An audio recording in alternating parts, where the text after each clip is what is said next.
আসসালামু আলাইকুম সবাইকে। আজকে হবে আমার মিষ্টি বানা রেসিপি আর কি। মিষ্টি বানাবো আজকে নিজ হাতে আর কি। ফার্স্টে গুঁড়া দুধ, ময়দা, চিনি, ঘি, তারপরে আছে ডিম একটা লোকাল আর কি। এটা সব কিছু রেডি করা লাগবে। এতে ময়দা গুঁড়া দুধ দেওয়া হল, তারপরে দেওয়া হবে বেকিং পাউডার, তারপরে দেওয়া হবে চিনি অল্প পরিমাণ আর কি। চিনি পাওয়া যায়, সুগারও পাওয়া যায় আর কি।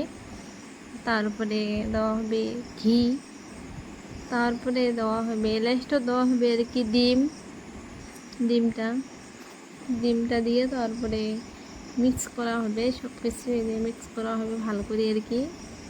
মানে একটা মানে গোটা গোটা তখন থাকে না আর কি। ভালো করে মিক্স করা হয়ে গেল, ফাইনালি ডোটা হয়ে গেছে। যে ফাইনালি হয়ে গেল আমার না মানে গোলটা করা হয়ে গেল, মানে মিষ্টিটা বানা হয়ে গেল। মিষ্টিটা হবে ভাজা, এই যে ভাজা হয়ে আসছে আর কি।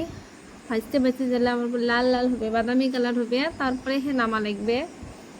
ও পাশে মানে শিরা তো তৈরি হয়ে গেছে আর কি। এলে ভাজা শেষ হলে তারপরে শিরা দেওয়া লাগবে। তা তোমার ভিডিওটা দেখতে থাকবেন, ধৈর্য সহকারে দেখতে থাকবেন ভিডিওটা, স্কিপ করবেন না। মিষ্টি বানায় আজকে রেসিপি ঘরতে সব কিছু বানিয়ে খাওয়ালে ভালো আর কি। এদের ভাজা আমার হয়ে গেল ফাইনালি আর কি শেষ। তারপরে এই যে শিরা দেওয়া হয়েছে, এলা কিছুক্ষণ ঢাকনা দিয়ে ঢাকিয়ে রাখা লাগবে আর কি। 10 মিনিট বা 15 মিনিট চাই যতটুকু আর কি পান আর কি ঢাকি রাখবে, আর অতটুকু জাল করা লাগবে। মিষ্টিটা যত জাল করার মতো নরম হবে, সব হবে। যে হয়ে গেছে মিষ্টি আমার ফাইনালি। এলা আমার খাওয়ার পাল্লা। মিষ্টি বানাইছে 13টা, আরও আছে আর কি। এগুলো তোমার দাদা হয়ে এলে আমরা খামো। আজকের ভিডিও পর্যন্ত। ওকে, বাই বাই, আল্লাহ হাফেজ।